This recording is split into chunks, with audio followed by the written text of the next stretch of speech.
கடவுளா நினைச்சு ஒரு வெளிச்சத்தை அமைச்சிருக்காருல்ல, அந்த வெளிச்சம் தான் விஜயா. அந்த வெளிச்சம் தான் விஜய். இது நீங்க கேட்கறதுல இன்னொன்று வந்து என்னன்னு கேட்டீங்க, பெரம்பூரை பத்தி நிறைய பேர் எல்லாருமே பேசிட்டாங்க. திருச்சி கிழக்க பொறுத்த வரைக்கும் பாத்தீங்கன்னா ஒரு நீங்க திருச்சி மெட்ராஸ் மாதிரி தாங்க திருச்சி. வந்து ஒரு என்ன சார் உங்க ஊரை விட்டு கொடுக்காம பேசுறீங்களா? சின்ன ஒரு காஸ்மோ இல்ல, உண்மையிலே வந்து நீங்க வந்து சொன்னீங்கன்னா திருச்சி பத்தீங்கன்னா நின்னு பார் விஜய்னு, உனக்கு டெபாசிட் வாங்க மாட்டேன் இந்த வாட்டி, நீ உனக்கு டெபாசிட் வாங்க மாட்டேன் நீ. இப்போ வந்து பாத்தீங்கன்னா நீ அடைக்கலம் கேட்கறதுக்காக வந்து உன் மேல இருக்க எஃப்ஐஆர்ல இருந்து நீ வெளியில வரணுங்கிறதுக்காக தான் இந்த எம்எல்ஏ பதவியே. நாங்க கொடுத்த குரல் ரோமுக்கே கேட்டுருச்சு, இங்க இருக்க போலீஸுக்கு கேட்கல, இங்க இருக்க கவர்மெண்ட்டுக்கு கேட்கல. இந்த கவர்மெண்ட் இனிகோ விஜயராஜுக்கு சீட்டு கொடுக்குது. இன்னைக்கு இந்த பயத்துல பேசுறான் பாருங்களா, பயத்துல பேசுற நீ வேணா இங்க வா இங்க வா, அதுதான் இனிகோ விஜயராஜோட நிலைமை. என்னன்னு கேட்டீங்கன்னா இனிகோ விஜயராஜ் விற்கிறாப்ல. இனிகோ விஜயராஜ் விற்கும் போது பாத்தீங்கன்னா 500 கோடியில இருந்து 5000 கோடி இன்னைக்கு மதிப்பு. அவர் வந்து ஒரு சதுரங்க வேட்டை ஹீரோ. அவர் ஆக்டிங்லாம் பண்ணிருக்காரா? இல்ல, சதுரங்க வேட்டைன்னு 3 ஒன்று எடுக்கிறாங்க, அவரை வச்சு தான் எடுக்க போறாங்க. ஓகேங்களா, அந்த அளவுக்கு ஒரு பெரிய ஃப்ராடு. தி மிரர் மீடியா நேயர்களுக்கு வணக்கம். இன்றைக்கு சிறப்பு நேர்காணல்ல ஆரோக்கிய சதீஷ் அவர்கள் வழக்கறிஞர் நம்ம கூட இணைச்சிருக்காங்க. நிறைய விஷயங்களை அரசியல் குறித்து பேசி தெரிஞ்சுக்கலாம். சார் வணக்கம். சார் வணக்கம், எப்படி இருக்கீங்க? நல்லா இருக்கிறேன், எப்படி இருக்கிறீங்க? நல்லா இருக்கும். இன்றைக்கு 2026 எலெக்ஷன் நோக்கி போயிட்டு இருக்கோம். ஆனால் தாவேக்காவில இருந்து விஜய் அவர்கள் 2 தொகுதியில் போட்டியிடுறாரு. ஏன்னா 234 வேட்பாளர்களில் 2 தொகுதிகளில் விஜய் அவர்கள் மட்டும் போட்டியிடுறாரு. ஒன்று பெரம்பூர், இன்னொன்று திருச்சி கிழக்கு. பெரம்பூர்னு எடுத்துக்கிட்டா அந்த கிறிஸ்தவர்களோட ஓட்டு அதிகம் அப்படின்றதுக்காக மட்டும்தான் பெரம்பூரை செலக்ட் பண்ணியிருக்காரு அப்படின்னு ஒரு பக்கம் பேச்சுக்கள் போயிட்டே இருக்கு. ஸோ அதே நேரத்தில் திருச்சி கிழக்கையும் செலக்ட் பண்ணியிருக்காங்க. திருச்சி கிழக்குல இருக்கக்கூடிய சட்டமன்ற உறுப்பினர் கேள்வி கேட்கிறாரு, விஜய் தைரியமே இல்லாதவர், வேணா அவரை வந்து பெரம்பூரை விட்டுட்டு திருச்சியில வந்து போட்டியிட சொல்லுங்க அப்படின்னு சொல்றாங்க. இந்த பெரம்பூரை எதுக்காக செலக்ட் பண்ணாங்க, திருச்சி கிழக்க எதுக்காக செலக்ட் பண்ணாங்க சார்? இல்லை, இது ஆக்சுவலாக வந்து நான் இந்த குற்றச்சாட்டை மறுக்கிறேன். நம்ம இது அதாவது பெரிய பாப்புலேஷன் இருக்காங்க, அந்த கிறிஸ்துவர்கள் பெரிய பாப்புலேஷன் இருக்காது. எனக்கு தெரிஞ்சு ஐடென்டிக்கலாக இருக்கிற ஒரு ஏரியானா கன்னியாகுமரி மட்டும்தான். ஓகேங்களா, மித்த எல்லா இடத்துலையுமே பார்த்தீங்கன்னா மார்ஜினல் பாப்புலேஷன் இருக்கிறது தான் மைனாரிட்டிஸ். அதனால தான் மைனாரிட்டிஸ்ன்னு நம்ம கிறிஸ்தவர்களை வச்சுருக்கோம், புரியுதுங்களா? ஸோ அதனால் இதுவே இந்த இதை சொல்கிறவங்கன்னா வந்து எவ்வளோ பர்சன்டேஜ் கிறிஸ்டியன்ஸ் இருக்காங்கங்கிறத அவங்களே சொல்லுங்கள். ஓகேங்களா, சிறுபான்மையர்கள் வந்து ட்ரிச்சியை பொறுத்த வரைக்கும் சரி, எங்கள் மெட்ராஸை பொறுத்த வரைக்கும் சரி, எங்கே வந்து நீங்கள் சொன்னீங்கன்னா மெட்ராஸில் எல்லா இடத்துலையுமே வந்து இந்த பகுதியில் தான் கிறிஸ்தவர்கள் இருக்காங்கன்னு சொல்லி உங்களால் சொல்ல முடியாது. அப்படிங்கும்போது எல்லா இடத்துலையும் வந்து கிறிஸ்தவர்கள் இருக்காங்க, இஸ்லாமியர்கள் இருக்காங்க. இப்போ இஸ்லாமியர்கள் கூட இப்போ இந்த வாணியம்பாடி இந்த மாதிரி ஏரியாஸ்னால் நீங்கள் சொல்லலாம். கிறிஸ்தவர்களுக்கு அந்த மாதிரி ஏரியாவே கிடையாது. அஸ் அ கிறிஸ்டியனாக கூட நான் அதை அட்ரஸ் பண்ணுவேன், புரிஞ்சுங்களா? எந்த ஏரியாவில் கூட நாங்கள் வந்து எல்லா ஏரியாத்துலையும் இருப்பாங்க. இப்போ என்னோட நீங்கள் எடுத்தீங்கன்னா இது நீங்கள் கேட்குறதுல இன்னொன்று வந்து என்னன்னு கேட்டீங்கன்னா, பெரம்பூரை பற்றி நிறைய பேர் எல்லாருமே பேசிட்டாங்க. திருச்சி கிழக்க பொறுத்த வரைக்கும் பார்த்தீங்கன்னா உங்களுக்கு ஒரு இன்ஃபர்மேஷன் என்னன்னு கேட்டிங்கன்னா, திருச்சி கிழக்கு தொகுதியோட வாக்காளர் நான். அப்படியா? ஓகேங்களா, திருச்சி கிழக்கு தொகுதியோட வாக்காளர், புரிஞ்சுங்களா? ஸோ அந்த பெருமை எனக்கு இருக்கு. நான் இங்கே மெட்ராஸ் வந்து 25 வருஷமா வச்சேன், ஆனால் என் ஓட்டர் ஐடியை நான் மெட்ராஸ்க்கு சேஞ்சே பண்ணல, புரிஞ்சுங்களா? அதனால வந்து எப்படின்னு கேட்டிங்கன்னா, எனக்கு இங்கே தொழில் இருந்தா கூட நான் அந்த திருச்சி தொகுதிங்கிறது என்னோட ரத்தத்திலே ஊர்னது. என்னோட ரேஷன் கார்டு, என்னோட வாக்காளர் அட்டை எப்பயுமே வந்து திருச்சியை மட்டுமே தான் இருக்குது, புரிஞ்சுங்களா? ஏன்னா அது வந்து என் ஊர். நாளைக்கு நான் வந்து இறந்து போனா கூட என்னை அங்க வச்சுதான் எடுப்பாங்க அப்படிங்கிற ஒரு உணர்வு உள்ளவன். ஓகேங்களா, முக்கியமாக எனக்கு வாக்கு இருக்கிறது வந்து திருச்சி கிழக்கு தலைவர் பாருங்க, ஒரே கனெக்டடா இருக்கே சார் எல்லாமே. ஓகேங்களா, சோ அப்படி நினைச்சீங்கன்னா எனக்கு ரொம்ப ஒரு இதுதான். என்னோட வீடு நீங்க எங்கன்னு கேட்டீங்கன்னா, இங்க திருச்சியில நீங்க இப்படி சொல்றீங்களே, நீங்க கூட கேட்கலாம்னா நீங்களும் ஒரு கிறிஸ்துவர் தானே? ஆமா, அந்த கேள்வி இருக்குதான். ஓகேங்களா, என்னோட வீடு என்னன்னு கேட்டீங்கன்னா மலைக்கோட்டையில தான், திருச்சி மலைக்கோட்டையில தான் என் வீடு. ஓகேங்களா, அங்க நீங்க ஏறி, ஓகேங்களா, சறுக்குபாறை ஏறி நீங்க வந்து திருச்சி மலைக்கோட்டை போயிட்டு நீங்க கிறிஸ்டியன் வீடுன்னு கேட்டீங்கன்னாவே போதும், என் வீட்டுல உட்காருங்க. ஏன்னா நான் ஒரே ஒரு கிறிஸ்டியன் தான். அதாவது இருக்கிறாங்க, இப்போதைக்கு வந்திருப்பாங்க. இப்போ ஒரு மிஞ்சி போனா ஒரு 5 இல்லைன்னா ஒரு 10 குடும்பம் கிறிஸ்துவ குடும்பம் அங்க இருக்கலாம். ஓகேங்களா, சோ அதுல ஒரே ஒரு ஆள் நாங்க தான். ஓகேங்களா, நான் வந்து பள்ளி படிக்கும் போது, காலேஜ் படிக்கும் போது பாத்தீங்கன்னா கம்ப்ளீட்டா எங்க ஏரியால வந்து 90% கிட்ட வந்து பிராமின்ஸ் மட்டும்தான். நான் பரம்பரையா அங்கதான் இருக்கிறோம். 75 வருஷமா அங்கதான் அந்த வீடு இருக்குது. ஓகேங்களா. எங்க வீட்டுல குடியிருந்தவர்களும் வந்து அன்னைக்கு வந்து பாத்தீங்கன்னா நான் இருக்கிற வரைக்குமே வந்து பாத்தீங்கன்னா பிராமின்ஸ் தானா? புரிஞ்சுங்களா. ஸோ அப்பேற்பட்ட ஏரியா. ஸோ நீங்க வந்து இப்ப கேட்க மாட்டீங்களா கிறிஸ்தவர்கள் ஜாஸ்தியா முஸ்லீம் ஜாஸ்தியா ஹிந்து பெரம்பூரை ஜாஸ்தியா? பொறுத்த வரைக்கும் இந்த கேள்வி இருக்கும், திருச்சியை பொறுத்த வரைக்கும் அந்த கேள்விகள் இருக்காது. திருச்சியை பொறுத்த வரைக்கும் நான் வந்து திருச்சியை வந்து ஒரு நீங்க திருச்சி மெட்ராஸ் மாதிரி தாங்க திருச்சி. நாங்க வந்து ஒரு என்ன சார் உங்க ஊரை விட்டு கொடுக்காம ஒரு பேசுறீங்களா? சின்ன ஒரு காஸ்மோ இல்ல. உண்மையிலே வந்து நீங்க வந்து சொன்னீங்கன்னா திருச்சி பார்த்தீங்கன்னா இப்போ வந்து பாத்தீங்கன்னா இன்னைக்கு நம்ம சூழ்நிலைக்கு பேசினா இனிகோ இருதயராஜ் தான் எம்எல்ஏ. இதுக்கு முன்னாடி பாத்தீங்கன்னா வந்து வெள்ளமண்டி நடராஜர். இந்த சைடு தொகுதியை பாத்தீங்கன்னா வந்து பாத்தீங்கன்னா இவரு கே நேரு. அதுக்கப்புறம் பாத்தீங்கன்னா மரியம் பிச்சன் ஒருத்தர் இறந்து பண்ணார் தெரியுங்களா, ஆக்சிடென்ட்ல கூட அம்மா பீரியட்ல வந்து. மரியம் பிச்சங்கிறது வந்து கிறிஸ்தவர் கிடையாது, அவர் முஸ்லீம். புரிஞ்சுங்களா. ஸோ ஹிந்து முஸ்லீம் கிறிஸ்டியன் யார் வேணா எம்எல்ஏ ஆகலாம். ஓகேங்களா. எம்பி தொகுதியா இருக்கும் போது பாத்தீங்கன்னா அது ஒரு பொது தொகுதி தான். ஓகேங்களா. ஒதுக்கப்பட்ட தொகுதி கிடையாது, ஒரு பொது தொகுதி தான். அந்த எம்பி தொகுதியில வந்து பாத்தீங்கன்னா தலித் ஏழுமலை போட்டிட்டார். புரிஞ்சுங்களா. ஸோ அந்த மாதிரி வந்து பாத்தீங்கன்னா எந்த விதமான காஸ்ட் கிரீடு ரிலிஜனு இதெல்லாம் எதுவுமே பார்க்காத மக்கள் என்னன்னு கேட்டீங்கன்னா இருக்கிறாங்க. அப்படின்னா எனக்கு மெட்ராஸை விட்டீங்கன்னா அது திருச்சி. இப்ப விஜய் அவர்கள் வந்தாருன்னா எங்க நிக்க போறாருன்னே தெரியல எனக்கு. நானும் ஃபுல்லா யோசிக்கிறேங்க. விஜய் அவர்கள் வந்து எங்க ஏரியானா வந்து வந்துட்டு போகவே முடியாது. இப்ப நாளைக்கு இல்ல வந்துட்டு போக முடியலையே. அது பெரிய ரோடு இருக்கிற மெட்ராஸ்ல இவ்வளவு சூழ்நிலைனா இப்ப நான் என் ஊருக்கு போனேன்னு வச்சுக்கோங்களேன், ஏன்னா கார்ல தான் ஜென்ரலா போறது, போய் என் வீட்டுல வந்து பார்க் பண்ணிடுவேன். புரிஞ்சுங்களா. அங்க இருந்து நான் எங்க போனாலும் ஆட்டோ பிடிச்சி தான் நானே போவேன், இல்லைன்னா டூ வீலர்ல தான் போவோம். ஏன்னு கேட்டீங்கன்னா அந்த கார் வந்து பாத்தீங்கன்னா இந்த டூரிஸ்டுக்கு வரவங்க வந்து 2-3 வண்டியை நிப்பாட்டிடுவாங்க, நம்ம போற நேரத்துக்கு வந்து கிடைக்காது. ஒரு 10 நிமிஷம் இல்லைன்னா நடந்து போயிடுவோம். இல்லைன்னா நடந்து போயிடுவோம். ஏன்னா அந்த அளவுக்கு வந்து பாத்தீங்கன்னா இன்னும் டூரிசம் வந்து சரி பண்ணல. புரிஞ்சுங்களா. எஜுகேஷன் இன்ஸ்டிடியூஷன் இவ்வளோ பேர் வந்து வரேன், எல்லாம் வணிகம் செய்யறது. திருச்சி வந்து பாத்தீங்கன்னா எம்ஜிஆர் வந்து அதை வந்து கேபிட்டல் ஆக்கணும்னு யோசிச்சாரு. புரிஞ்சுங்களா. அந்த இதை வந்து விஜய் வந்து நிறைவேற்றுவாரு. ஓகேங்களா. என்னன்னு கேட்டு கேபிட்டல் ஆக்குறாரோ இல்லையோ, புரிஞ்சுங்களா. அவர் மத்தியில வந்து திருச்சியில அவர் உட்கார்ந்தாருன்னா, விஜய் அவர்கள் உட்கார்ந்தாருன்னா எல்லா ஊருமே, நீங்க மெட்ராஸ் எடுங்க, கன்னியாகுமரி எடுங்க, இந்த சைடு கோயம்புத்தூர் எடுங்க, எதா இருந்தாலும் மேக்சிமம் 5 மணி நேரம் தான். திருச்சி ஒரு ஊர் தான் வந்து தமிழ்நாட்டோட சென்டர். அதுல இருந்து நீங்க வந்து பாத்தீங்கன்னா ரேடியஸ் தான் வந்து தமிழ்நாடு. ஸோ அதனாலதான் வந்து திருச்சிங்கிறது வந்து ஒரு இன்னைக்கு வந்து ஒரு மிகைப்படுத்தின ஒரு ஊர். இன்னைக்கு வந்து டிஎம்கேட கோட்டை திருச்சின்னு சொல்றாங்க. கண்டிப்பா. ஓகேங்களா. அதனால தான் ஒரு சிட்டிங் எம்எல்ஏ இருக்கிற தொகுதியும் இப்போ வந்து பெரம்பூர்ல வந்து பாத்தீங்கன்னா அங்கேயும் சிட்டிங் எம்எல்ஏ. ஓகேங்களா. புரிஞ்சுங்களா. அங்க அதிமுக எம்எல்ஏ கிடையாது, ஆளுங்கட்சியோட சிட்டிங் எம்எல்ஏ இருக்கிற தொகுதியில வந்து இறங்கி நிக்கிறாப்ல அப்படின்னா எவ்வளவு தைரியம் வேணும். புரிஞ்சுங்களா. எவ்வளவு தைரியம் வேணும். அந்த அதிர்வுகள் வந்து பக்கத்துல இருக்கிற நேருக்கும் இருக்கு, அன்பின் மகேஷுக்கும் இருக்கு. ஓகேங்களா. இன்னைக்கு இந்த பயத்துல பேசுறான் பாருங்களா, பயத்துல பேசுற நீ வேணா இங்க வா. அதுதான் இனிகோ இருதயராஜோட நிலைமை. என்னன்னு கேட்டீங்கன்னா இனிகோ இருதயராஜ் வந்து பாத்தீங்கன்னா எப்படி வந்து திமுகல வந்து சீட்டு வாங்கினாருன்னு கேட்டீங்கன்னா, அவர் வந்து ஒரு சதுரங்க வேட்டை ஹீரோ. அவர் ஆக்டிங்லாம் பண்ணிருக்காரா இல்ல, சதுரங்க வேட்டைன்னு 3-1 எடுக்கிறாங்க, அவரை வச்சுதான் எடுக்க போறாங்க. ஓகேங்களா. அந்த அளவுக்கு ஒரு பெரிய ஃப்ராடு.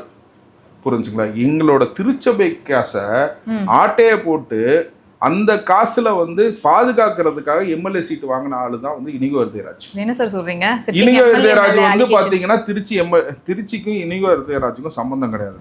ஓகேங்களா. இப்ப இங்க இனிகோ இருதயராஜ் வீடு வந்து இங்க மெட்ராஸ்ல இருக்குது.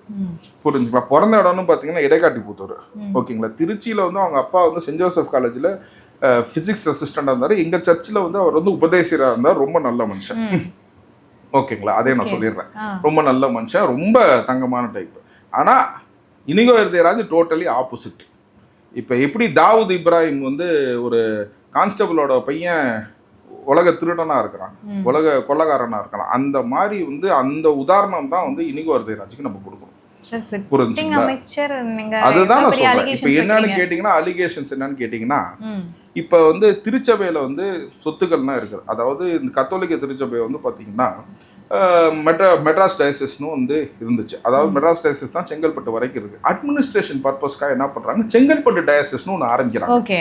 அப்ப என்ன பண்றாங்க, மெட்ராஸ் டயசிஸ்க்கு உண்டான சொத்துக்கள்ல அதுக்கு ஒரு பாதி சொத்தை வந்து என்ன பண்றாங்க, பவர் ஆஃப் அட்டர்னி கொடுக்குறாங்க செங்கல்பட்டு டயசிஸ்க்கு. இதை வந்து நீங்க வந்து அட்மினிஸ்ட்ரேஷன் பண்ணிக்கலாம், இதை மெயின்டைன் பண்ணி இதுல வர வருமானத்தை வந்து நீங்க எடுத்துக்கலாம் அப்படின்னு. இதுக்கு தலைமை யாரு, வந்து பார்த்தீங்கன்னா பவர் ஆஃப் அட்டார்னி மட்டும் தான் கொடுத்துருக்கு. இது சேல் கிடையாது.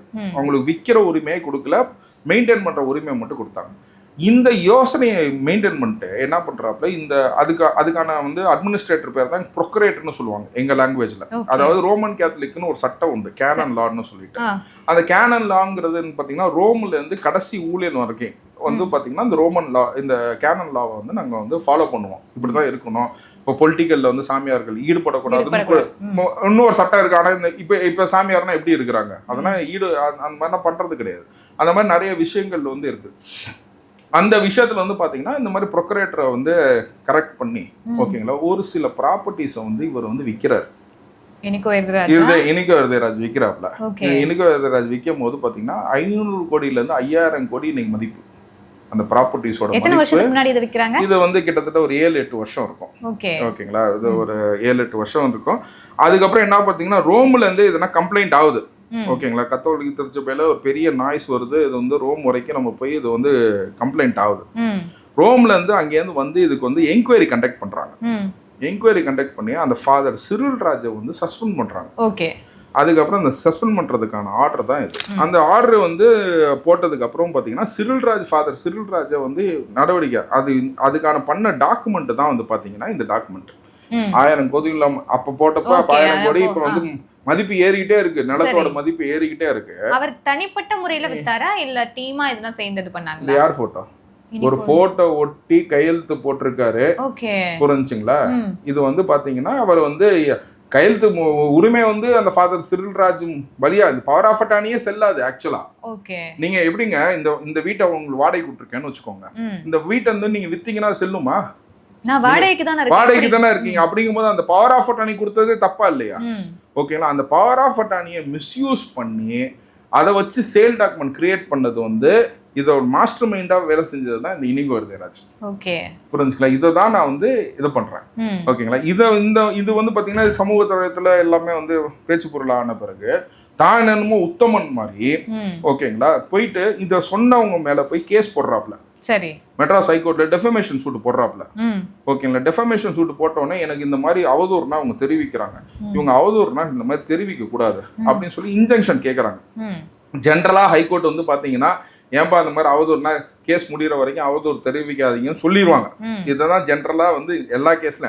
ஆனா இந்த இனிகோ இருதயராஜ் வந்து போட்ட கேஸ்ல வந்து பாத்தீங்கன்னா அந்த ஒரிஜினல் அப்ளிகேஷன் அவதூறு தெரிவிக்க கூடாதுன்னு போட்ட அப்ளிகேஷன்ல கோர்ட் என்ன ஆர்டர் போடுதுன்னு கேட்டீங்கன்னா, produced materials which prima facie shows that publications under the made are not entirely false and the applicant cannot plead balance of convenience for the grant of injunction.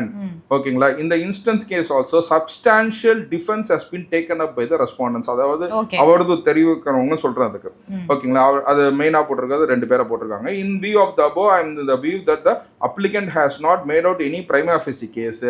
ஓகேங்களா, அவர் தடை கேட்கறதுக்கான எந்த விதமான ஆதாரத்தையும் கரெக்டாக கொடுக்கல.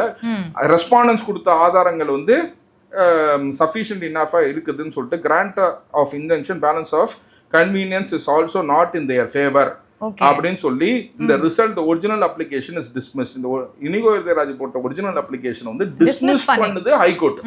நான் வந்து என்ன சொல்றேன்னா, இது நான் சொல்றது எல்லாமே மக்களுக்கு தெரிவிக்கணும் அப்படின்னா மக்கள் முடிவு பண்ணிட்டோம்.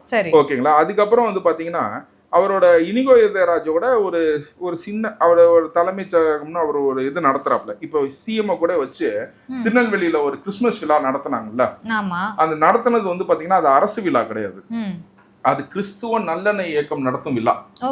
இது 3018 ஸ்கொயர் ஃபீட். ஓகேங்களா, இது சர்ச்சோட இடம். சரி, இந்த பில்டிங் எப்படி இருக்குது பாருங்க.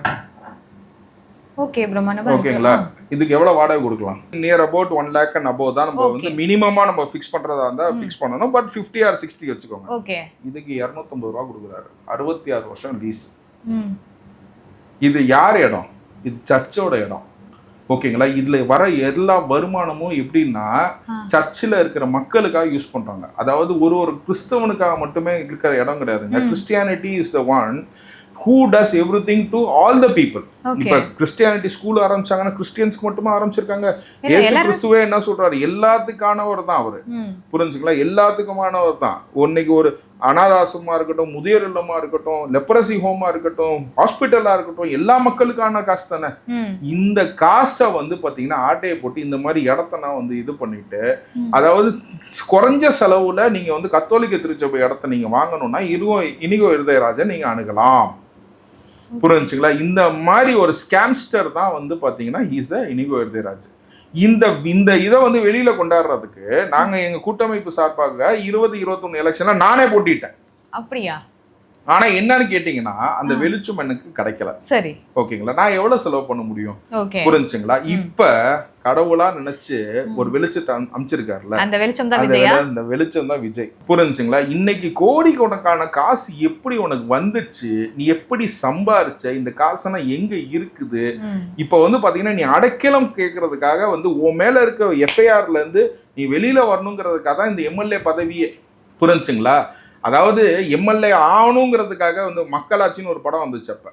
ஓகே, ரஜினி படம் முத்து வரும்போது மக்களாட்சின்னு ஒரு படம் வந்துச்சு. மம்முட்டி இப்படிதான் வந்து ரோட்ல கிடக்கிற காசு எடுத்து சிஎம் ஆகிடுவார். ஓகேங்களா? அந்த மாதிரி வந்து பாத்தீங்கன்னா வெளியில கிடக்கிற காசு எடுத்து நீ எம்எல்ஏ ஆயிருக்க. ஓகேங்களா? உனக்கு உன்னை வெளிச்சம் போட்டு காட்டுறதுக்கு தான் கடவுளா ஃபிக்ஸ் பண்ண இந்த தூதுவன் தான் வந்து பாத்தீங்கன்னா விஜய். ஓகேங்களா? ஏன்னா இப்ப வேற ஏதாச்சும் ஒரு கேண்டிடேட் ஃபிக்ஸ் பண்ணியிருந்தாங்கன்னா இது நம்ம வெளியில பேசினா இது வருமா? வராது. இப்ப ஒரு சிஎம் கேண்டிடேட்ட வந்து நீ வந்து வாய வேற விட்ட, நின்னு பார் விஜய்னு. உனக்கு டெபாசிட் வாங்க மாட்டேன் இந்த வாட்டி, நீனு உனக்கு டெபாசிட் வாங்க மாட்டேன் நீனு. ஓகேங்களா? இது எல்லாத்தையுமே வந்து பாத்தீங்கன்னா இந்த வாட்டி மக்களுக்கு போய் சேர்ந்துரும். இது யார் வழியா சேர முடியும்? என்னால சேர்க்க முடியலங்க. ஓகேங்களா? என்னால சேர்க்க முடியல. என் தொகுதியில வந்து நீ நின்று எம்எல்ஏ வேற ஆயிருக்க. அந்த ஏரியாவுக்கு நீ ஒண்ணுமே பண்ணல. கேட்டா 4 பேருக்கு ஜாமெண்ட்ரி பாக்ஸ் வாங்கி கொடுத்து, ஏன்னா நம்ம வந்து ஒரு தான தர்மம் செய்யறோம்னு வச்சுக்கோங்க, நமக்கு அடங்கிதான் செய்வோம். உனக்கு மீறி நீ தான தர்மம் செய்யற மாதிரி ஒரு கொடைவள்ளல் தோற்றத்தை கொண்டு வரீங்கன்னா என்னன்னு கேட்டீங்கன்னா உன் முகத்திரையை கிழிக்கிறதுக்கு தான் வந்து பாத்தீங்கன்னா கடவுளா அமுச்சு வச்ச கேண்டிடேட் தான் விஜய் நினைக்கிறேன். விஜய் வந்து மேற்குல நின்றுக்கலாம், இங்க பக்கத்துல ஸ்ரீரங்கத்துல நின்றுக்கலாம், எல்லாம் நின்றுக்கலாம். ஓகேங்களா? கடவுளா பார்த்து கிழக்குல உன்னை போட்டா இருப்பாரு. திருச்சியில வேற எந்த பகுதியில வேணா நின்றுக்கலாம், கிழக்குல உன்னை தூக்கி விஜய போட்டா இருப்பாரு. ஓகேங்களா? இதுல இருந்து முகத்திரை கிழிக்கப்படுது. விஜய் அவர்கள் நல்லா வந்து அது வந்து சிஎம் தொகுதியா மாறப்போகுது. இந்த சிஎம் தொகுதியா மாறுச்சு அப்படின்னா நல்லா டூரிசம், நல்லா ரிலிஜியஸ் டூரிசம் எங்க ஊர்ல நல்லா இம்ப்ரூவ் ஆகும். டூரிசம் நல்லா டெவலப் ஆகும். Trichy centre of attraction, business நல்லா பண்ணலாம். பாரிஸும் ஒரு டி நகரும் ஒரு காம்பினேஷன் இருந்துச்சுன்னா எப்படி இருக்கும்? அந்த ஏரியா தான் திருச்சி கிழக்கு. புரிஞ்சுக்கலாம்? மக்களும் வந்து பாத்தீங்கன்னா பன்முக மக்கள். ஓகேங்களா? இந்த மாதிரி மக்கள்லாம் வரும்போது பாத்தீங்கன்னா இந்த இனிகோ இருதயராஜ்னா வந்து இன்னைக்கு டெபாசிட் வாங்குறதுக்கே வாய்ப்பு கிடையாது. இதுல மீட்கணுங்கிறதுக்காக நாங்க அவ்வளவு முடிவு எடுத்துட்டு இருக்கோம். நாங்க கொடுத்த குரல் ரோமுக்கே கேட்டுருச்சு. இங்க இருக்க போலீஸுக்கு கேட்கல, இங்க இருக்க கவர்மெண்ட்டுக்கு கேட்கல. இந்த கவர்மெண்ட் இனிகோ இருதயராஜுக்கு சீட்டு கொடுக்குது. இந்த திமுக தானே சீட்டு கொடுக்குது. அப்படிங்கும் போது காது செவிடா இருக்கிற திமுக பத்தி நீங்க என்ன நினைக்கிறீங்க? இது பக்கத்துல இருக்க அமைச்சர் நேருக்கு தெரியாதா? அன்பில் மகேஷுக்கு தெரியாதா? உதயநிதிக்கு தெரியாதா? ஸ்டாலினுக்கு தெரியாதா? இது தெரியாத நீ அட்மினிஸ்ட்ரேஷன் பண்றதுக்கான லாய்க்கே கிடையாது. நீங்க வந்து கண்டிப்பாக வந்து இந்த திருட்டு திமுகவை வந்து ஒழிக்க வேண்டும். இது தீய சக்தி திமுக கிடையாது, திருட்டு திமுக. புரிஞ்சுங்களா? எப்படிங்க சீட்டு கொடுக்க முடியும்? இவ்வளோ அநியாயம் பண்ண உங்களுக்கு என்ன இதுனா தெரியாதுன்னு வேற சொல்லுங்க. ஏன்னு கேட்டீங்கன்னா இந்த எஃப்ஐஆர்ல இருந்து பேர் எடுக்கணும், சார்ஜ் ஷீட்ல உன் பேர் ஏறக்கூடாது அப்படின்னு நினைச்சு நீங்க ஒரு விஷயத்த பண்றீங்க. அப்படிங்கும் போது நீங்க இந்த திமுக வந்து இனிகோ இருதயராஜ் உதவியாளர் தான் நான் சொல்லுவேன்.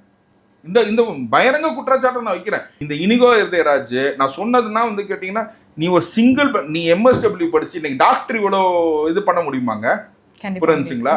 நீ வெறும் எம்எஸ்டபிள்யூ படிச்சவன், உனக்கு சரியா ஒண்ணுமே தெரியாதுங்கிறது எனக்கு நான் வந்து பதிவு செய்யறேன். புரிஞ்சுங்களா? எதுவுமே தெரியாம இந்த மாதிரி வந்து ஊழல் மட்டும் செஞ்சு இந்த மாதிரி ஸ்கேம் மட்டும் பண்ணி, புரிஞ்சுங்களா, இவ்வளவு சொத்துக்களை சேர்த்திய. புரிஞ்சுங்களா? நீ சேர்த்த சொத்து எல்லாமே கோயில் சுத்தியா? நீ சேர்த்த சொத்து எல்லாமே கோயில் சுத்தி. இந்த மாதிரி ஒரு கேண்டிடேட்டை பாத்தீங்களா இன்னைக்கு வந்து கடவுள் இருக்கிறான்டா அப்படின்னு குமார் அப்படின்னு சொல்றது இன்னைக்கு உண்மை. புரிஞ்சுங்களா? விஜய் அவர்கள் வந்ததுனால இது கண்டிப்பா வெளிச்சமாகும். புரிஞ்சுங்களா? யாரும் அங்க டெபாசிட் கூட வாங்க முடியாது. ஓகேங்களா? பெரிய வெற்றியை வந்து விஜய் வந்து பதிவு செய்வாரு. Okay sir, thank you sir. இவ்வளவு நேரம் உங்களோட டைம் ஸ்பெண்ட் பண்ணி நிறைய விஷயங்களை ஷேர் பண்ணீங்க. Thank you sir. Thank you so much. Thank you.